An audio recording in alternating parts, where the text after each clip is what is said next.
Welcome to Girl She Did That podcast with Bree and Sandy. All right, you ready for the song? Yeah. Okay, go ahead.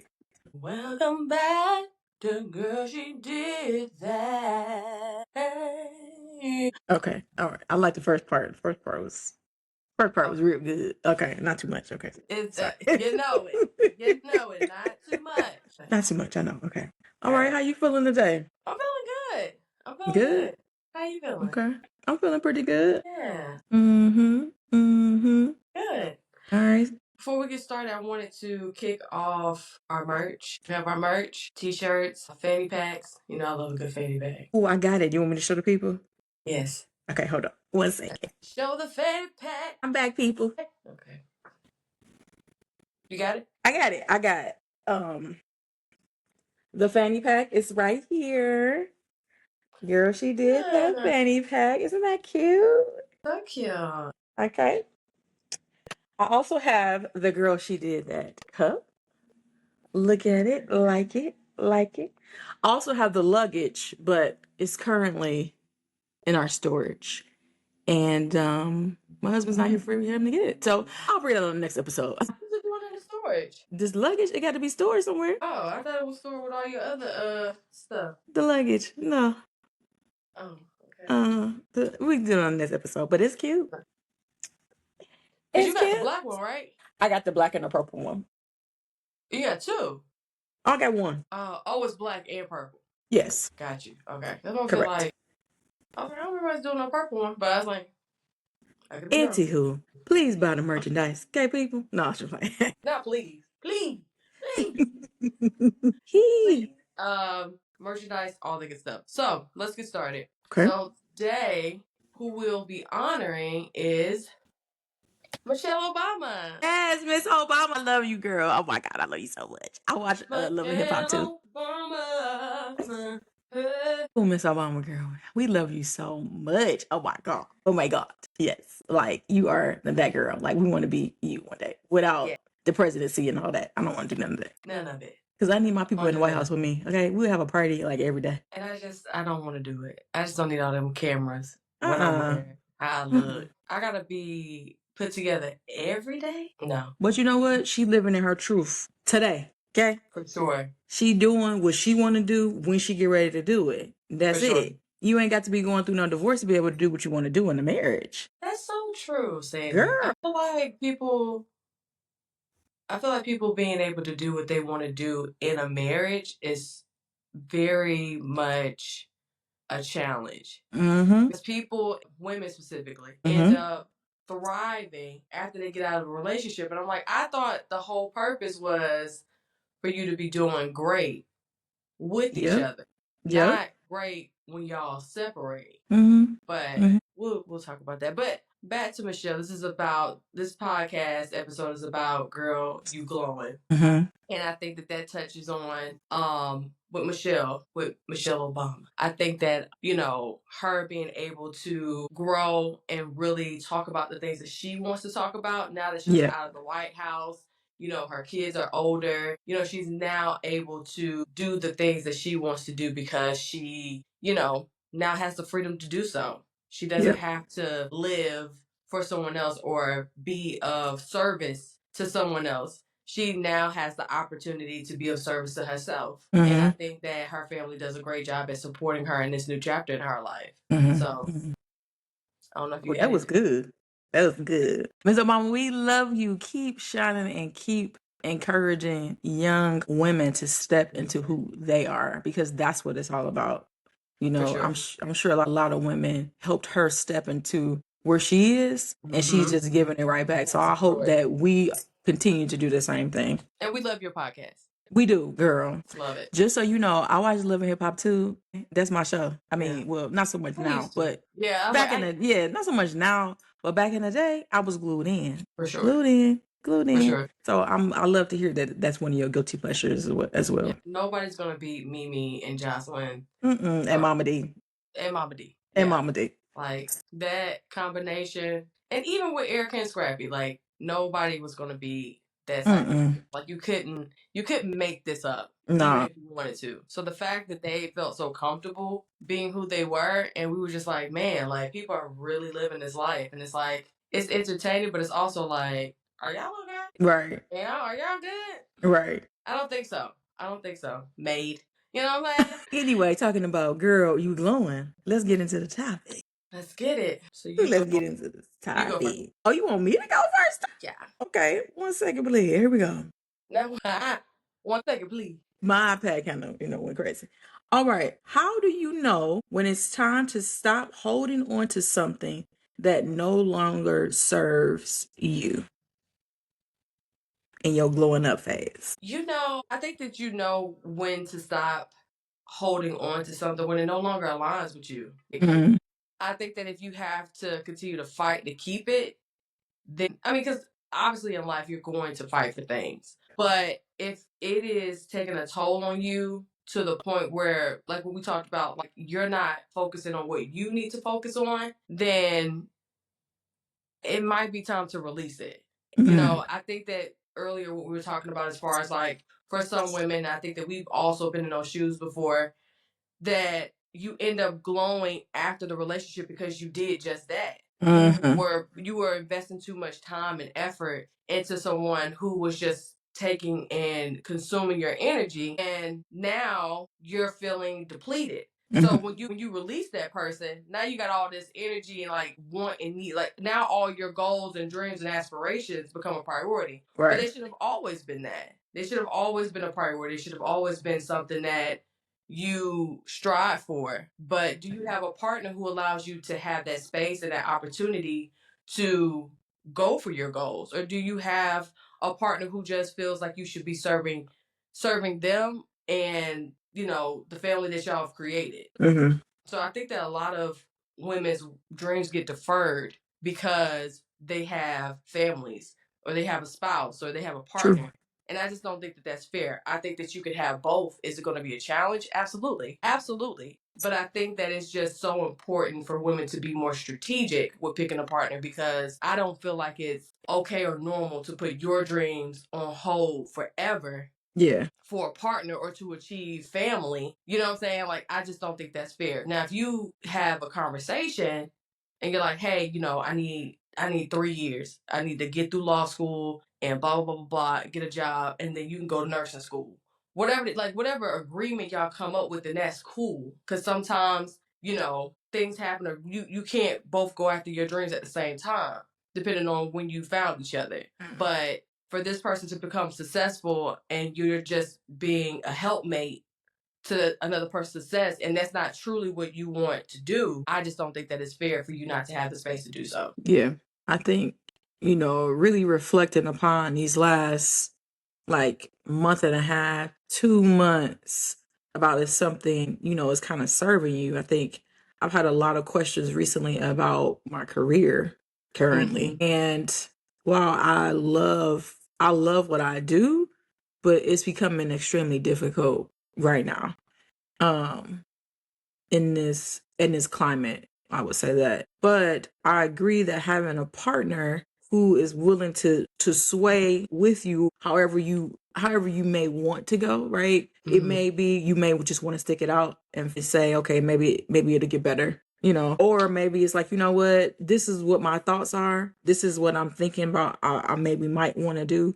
What is your thoughts about that? And having somebody who can stand in that with you is so important, because also if that person is not able to serve you in different seasons of your life, then you got to reevaluate.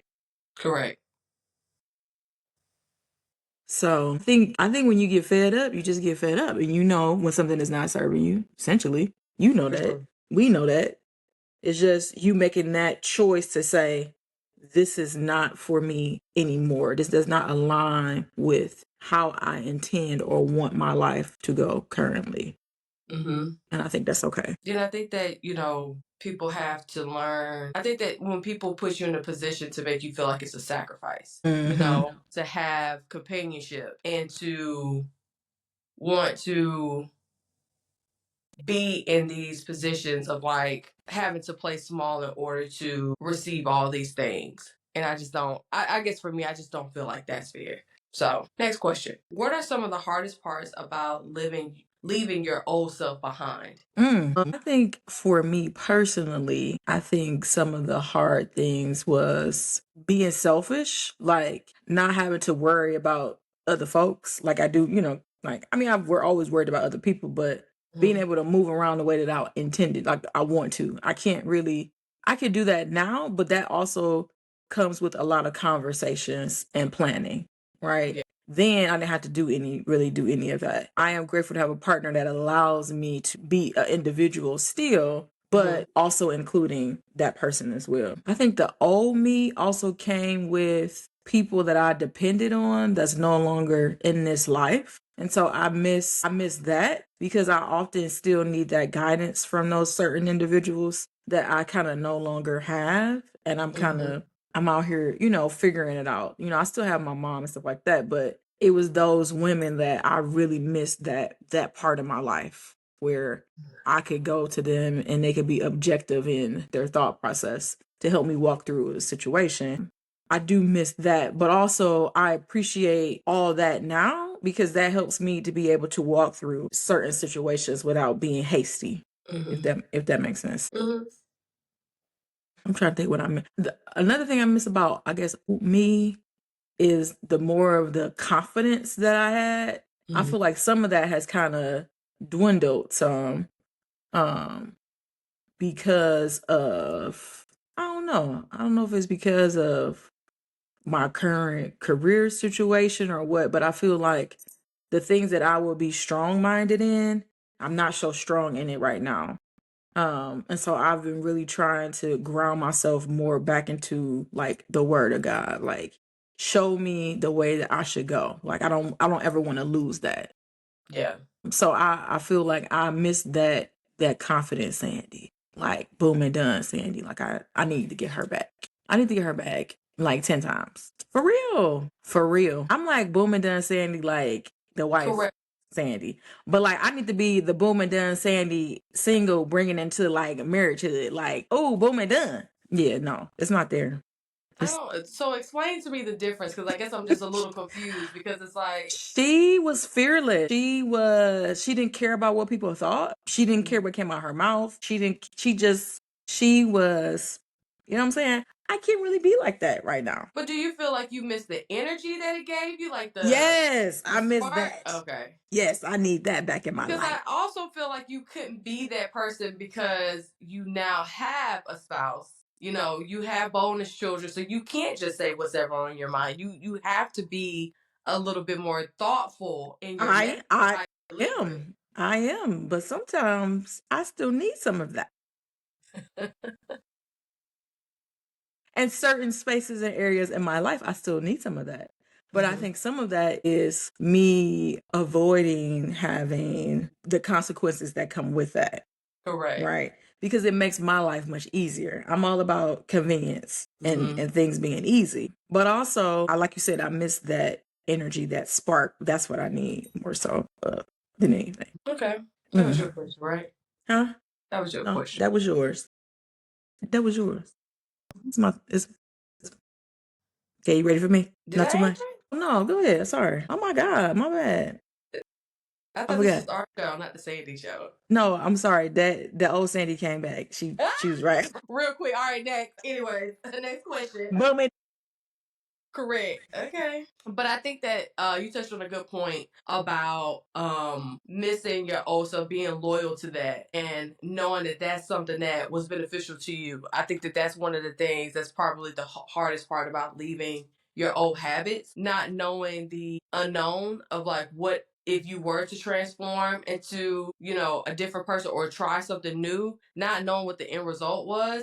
And I think that oftentimes, I think that because I'm more of a risk taker, so that was my big thing, right? When I was younger, I was like, go, go, go, go, go. I don't care about what goes on, but now I'm more cautious. And that bothers me. Like I miss pack your shit and move, Bree. Right. You know what I'm saying? And I get a hit of it when I leave situations that don't serve me without explanation. Like that's old Bree. But like I sometimes feel shamed of her when it comes to old Bree, you know? So I guess that's my whole thing is that like when we are talking about, you know, our old selves and transforming into new people, I think that that's where you end up missing the old you. You know, you miss that oh, it's kind of like a person who did drugs. Like they always reminiscing on when they did crack. Right. Like all the time, they always got a good crack story. Why I gotta be crack though? Because crack is a drug that like I always wanted to try, but I was too scared. What? I know. You It wanted to sounds try weird. crack? Yeah, like cocaine, crack cocaine. Girl. Everybody seemed like they had so much fun on it. Like let's look at Whitney and Bobby. Everybody wants a Whitney and Bobby love. But No. that was due to, well, not crack, because she said that was whack. Cocaine, you know? Yeah, but that's because it made things feel better in that moment. But after that was over, clearly you back to regular life. Yeah, but I mean, it's the same thing with what we talking about. We just ain't using drugs. Thank like God. After you got done cussing somebody out, you didn't feel good about that all the time. You like that? Yes, I did. It made me feel better. Wow. But if you were to cuss out your husband, you wouldn't always feel good about that. No, I can't. You I have to can't. go I back can't and do that. apologize.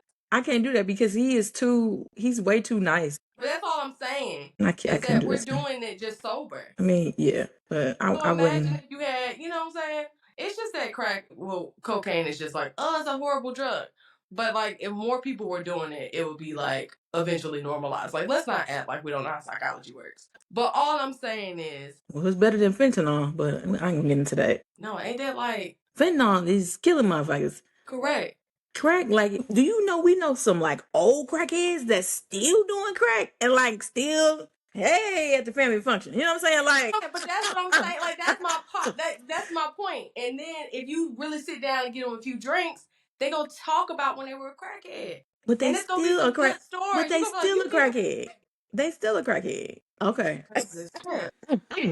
I mean, Man. you are correct. I mean, Still crackheads. But anywho, back to get on topic. okay, sorry, substance Okay. use, sorry. So yeah, so I think that that's probably the hardest part of leaving yourself behind is reminiscing on your old self. However, I think that it needs to be a balance. Like I still think that you still need to have a voice, you know? You still need to be able to express yourself. I still need to take risks. I still need, and like you, I think both of us were similar as far as like younger, I didn't really care much about what people thought. But now I'm in my 30s and it's too much of like, you too old for this, you too old for that. And I'm just like, I'm just a girl. Okay? Right. I'm just a girl. And sometimes I don't want to be all this 30-something year old stuff. I don't want to do it. I don't want to do that. I don't want to do none of that what y'all talking about. Because it puts me in a box. And you know how much I don't like boxes. I don't like that. So I don't want you to be in the box. right, but I feel like when you're in your third, when you reach your third, like literally, it's like a sentence. It's like, oh yeah, like all that stuff you did in your 20s, stop that, cause you in your 30s. You know what I'm saying? Every time you're trying to seal a point in a conversation, oh, I'm in my 30s. I don't do that, cause I'm in my 30s. Cause you in your what? Yeah, I'm in my 30s. You know what I'm saying? And now I'm talking about mid 30s. Like, oh no, I'm grown. I'm in my mid 30s. Okay, like you know, what I'm saying? Like, what's your point? So it's like, what is it that you could take a risk in your 30s that doesn't play in your mind? Like, bitch, you in your 30s. You know what I'm saying? And that's what I struggle with. Is that like, but then I'm just like, I always think about like, you know, when it's time for me to, you know, go on to glory. I just don't want to be on my hospital bed being like, yeah, I should have did that. Because you're always seeming like you're too old for something. But when you get older, you're like, oh, I was so young. So it's like, just do it. Just do it. We still young today. For sure. That's what I'm saying. So when we get in our 50s, we're going to be like, oh man, like, this was still so young. But like, we felt so old at 30s. Well, at least I'll be retired by then. Jesus. Okay, sorry. Right. But that's what I'm saying. But like, but would you have done everything you wanted to do and desired to do? I mean, I am every day intending to live my best whole life. For sure. You know what I'm saying? So yeah. Okay. Oh, next. Okay, you giving me the look. All right. Yeah. How do you celebrate your growth and the woman that you are becoming? Oh, are you not celebrating? I'm not doing a very good job at that. That's a part of self-care. Why are you not celebrating? No. I mean, but if I do celebrate myself, I don't. I guess like now when I think about celebrating myself, I think about how I talk to myself versus like when I have a closing, I might go to like one of my favorite restaurants or something like that, or I might go get some ice cream or something like that. Like I celebrate myself in that way. But I think that where I want to celebrate myself is capturing those moments. That when I do have moments of feeling like doubtful or like I'm not enough or whatever the case may be, being able to reflect on the celebratory moments of like, no, like you really have done a lot because you've accomplished this, you've gone through this A, B, and C. So I think that I just, for me, celebrating needs to just go to another level mentally. That's it. That's what I mean by that. But like, yeah, like going to get a treat, I think I overload on self-care. I always think I need something sweet. Yeah, but like self-care is also beyond just that. What is it? Rihanna, stay on What topic. That's another conversation. What is? What is? Is you like celebrating you. Yeah, Celebrating like everything eating a that you cookie. are. No, not eating not eating no cookie. Like You do it your. I'm just saying, like, okay, Okay. for instance, like your birthday last year, right? You know, we came there and everything. We had a great time. But like that was a moment like, you know what I'm saying? She is this girl. Like, this is my girl. Like, we would literally do anything for you because you that girl. And to celebrate. This ain't an episode to be crying, okay? So chill out. Don't you ain't got to cry, but I'm just telling you, like, I'm tender. okay, be tender. That's good. Show the people your eyes sweating. But it's okay. Like, it's like those are the moments where we like those type of moments where you need more of those moments. You know, sure. More of birthday moments, more of I think that's why birthdays are so important to me. Because I feel like that's the one time a year where I actually get to reflect about how good I've been to other people. You know what I'm saying? And that my life is not in vain, if that makes sense. I like that. My birthday's coming up, but I did not think about it like that. I was like, yeah, you know. I know. Another birthday, you know what I'm saying? Happy birthday, happy birthday. Exactly. So, but that's what I'm talking about. Like, that's the thing I need to work on, taking it to the next level when it comes to celebrating myself. But yeah, that's where I'm at. Okay. All right. You want to go to the next question? You didn't answer, did you? Oh, you want me to answer? Okay. How do you celebrate your growth? By buying stuff off Shein that I can't buy no more because the tariffs went up. Girl, let me tell you. Like 11 coupons. Girl, I love Shein. Like, I'm sad that they didn't went up on these prices. But anyway. I mean, I agree with that. For sure. I guess I try to, okay, like my book, for example. I was telling my mom, I was like, like I'm really fearful, like promoting it. And she was like, why? And I was like, because I really had some stuff I needed to say. And that's the way that I said it. That's the way that I was able to be resistant towards the world currently. You know what I'm saying? But I need to celebrate that more because there was one time like in my life, even being like in elementary school where I was counted out because I didn't know how to write or I didn't know how to spell or I didn't know how to. Okay, so in celebrating who I am becoming, I was talking about a little bit about the whole publishing my book and all that. I feel like I really didn't want to promote it because I felt scared, right? Which is why I feel like I need that old Sandy to kind of come back, right? Because I knew that it was things that I wanted to say, but also was my way of resisting towards kind of what's going on like in society right now. So I felt scared, but also I felt like this was my time to show my growth of all the things that I've been through and be able to provide those personal narratives into a way that could help other people as they experience like racial trauma and stuff like that, because that topic is so important to me. So I think that's a way that I have chosen to celebrate myself, I guess, in finding certain things to do in order to be able to do that. So okay.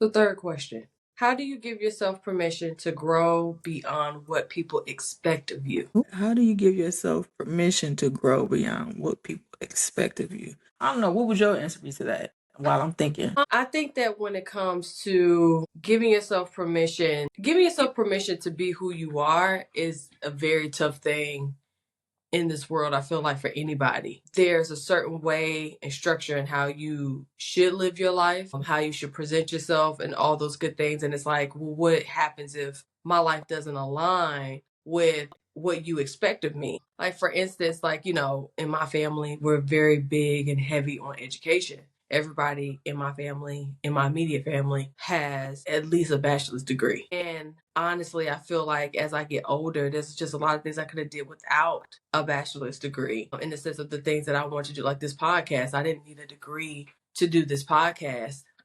We just needed a vision. And I think that oftentimes we're not encouraged to really be who we want to be, but more so being safe. So I think that when you start to give yourself permission to be who you are, people's expectations kind of fade, especially when the things that you do that makes you happy and that you're passionate about actually works out. Mm-hmm.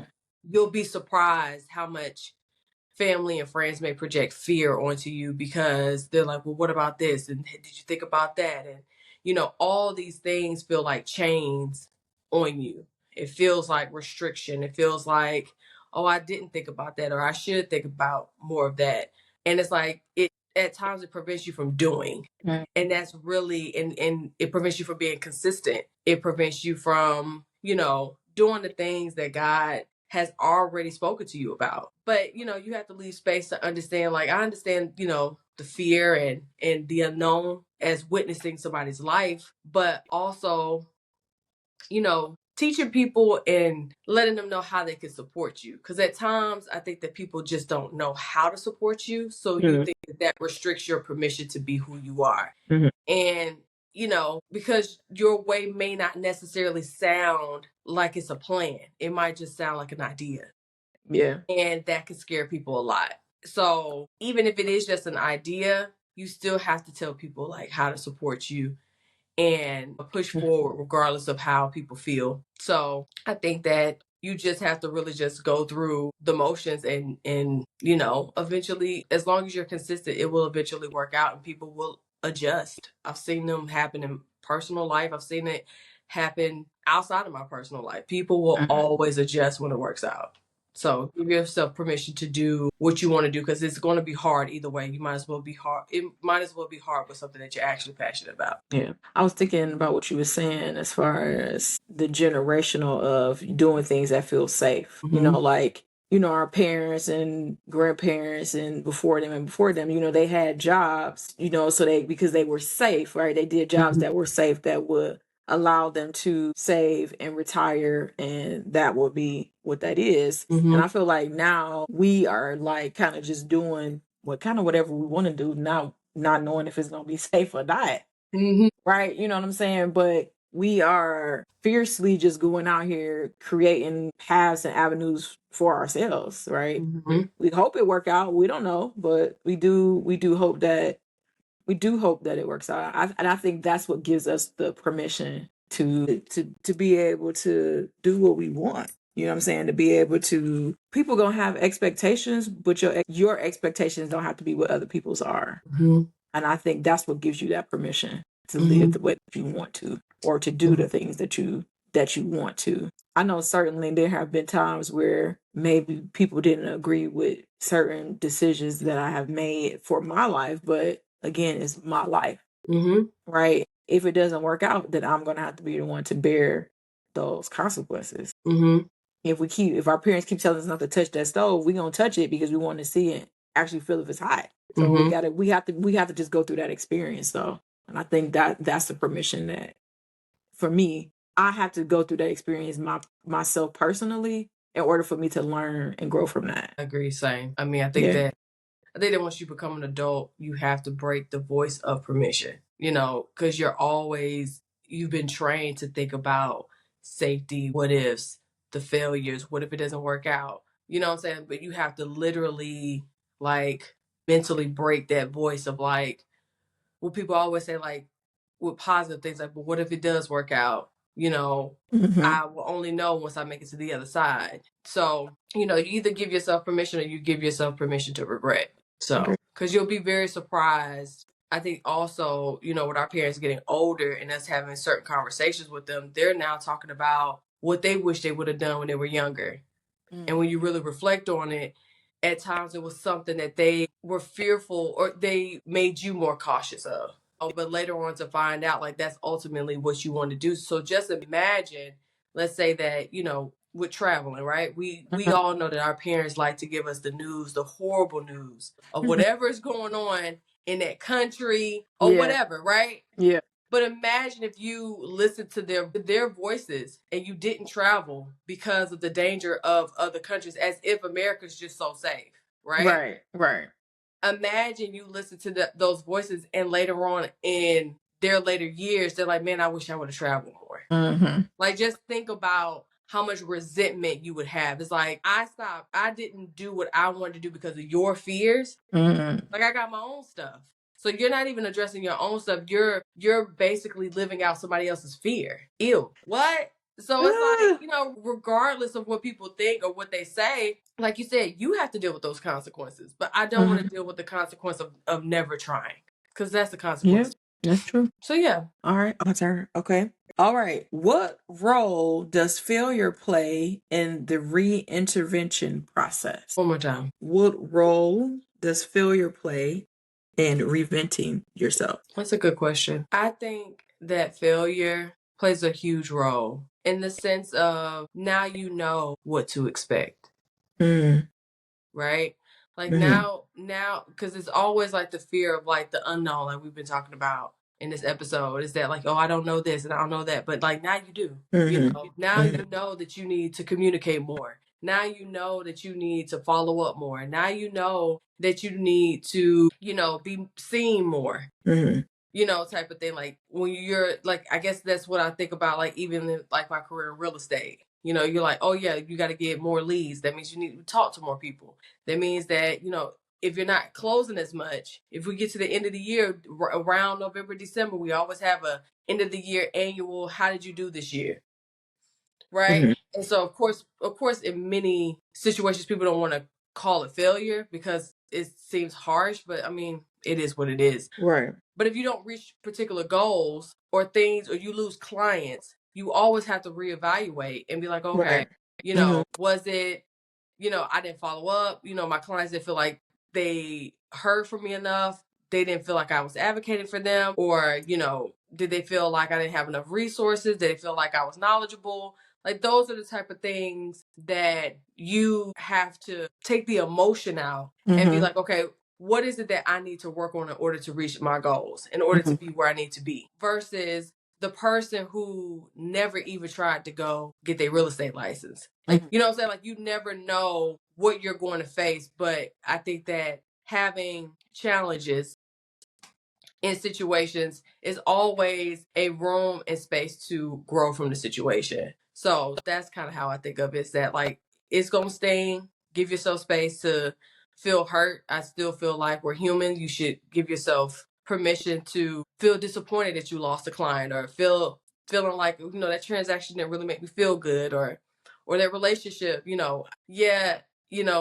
may have cheated, but like I also wasn't giving him enough attention. Like, taking your part in these situations and getting better at it is really the best advice I can give as far as doing better from failed relationships, but failed situations. But obviously being cheated on, you shouldn't be like, well, I need to show up more. Like that shouldn't be your immediate thing. Right. You still feel the betrayal, but also reflecting on like, okay, well, now that I'm in a better headspace, I can't think about the part that I played. I'm not taking responsibility for your not too much, but I am realizing that I am a person who is also a participant in this relationship. I am also a person who is a participant in this business relationship, and that I want my clients to have the best experience. I want my partner to have the best experience when it comes to me. So in order to do that, I have to be mindful of how I show up. Yeah. I think failure is motivation. I do know that there are individuals who have failed at things and they don't try it again because the fear of failing it. But for me, I feel like that's motivation to want to do it even more. So I feel like when reinventing yourself, when you're in that process, failure should be expected. It shouldn't be something like, okay, well, I failed, so I'm not going to reinvent myself. I'm not going to change. I'm not going to grow. That is a part of that process. And so people should expect it, right? And you should prepare yourself for it so you can know how to move through it and move past it. But I guess like, how do you prepare yourself for failure? I mean, obviously that's another question, but you know what I'm saying? Like, I guess like I've always thought that way too. Like, there's going to be some failure, but it's like, to what extent? Like, for you are a psychologist. What if you have a situation where you're talking to somebody and, that mistake, that failure could come at a cost of their mental state? You know what I'm saying? Or you document something incorrectly or not in the APA format type of situation. And we're now in the real world where you could potentially get fired. You know what I'm saying? Like, it's not necessarily much of like, I guess it puts you in a position to not take more risk when you are in those type of situations. Well, I mean, I think we know that we are all infallible, so we will make mistakes, right? We will do those things. However, if you made a decision in that particular realm and the decision and you didn't consult about it, there was no evidence of you consulting, there was no evidence of you, trying to do different interventions and all that, then yeah, you're going to suffer the consequences of that. And even if you still did all of those things, there are still going to be consequences behind it, right? And so knowing that you are going, particularly in that field, that there are some legal ramifications that could occur during your career, right? And I think I learned that on internship, like really preparing myself for what my career could potentially, be. So even in that, even if you think you've done everything and followed every policy that you could potentially follow, there's still somebody that's going to say you still didn't do enough. And then you have to sit with that. Yeah. And sitting with that will cause a lot of anxiety, will cause a lot of different, things. But it's important to have those coping skills to deal with those failures or those things that come up. Because if you don't, then you're not going to be very well. You're just not. Okay. Well, that wraps up our episode. Again, don't forget to get the merch on our site. It's in our link in Instagram. Again, we have our fanny packs, cups, all that good stuff. And then don't forget to listen to our podcast on all different platforms, Spotify. We are also on YouTube, Instagram, TikTok, Facebook. We're everywhere. You know what I'm saying? Yes, we are. Not global. Until next time. All right. Bye.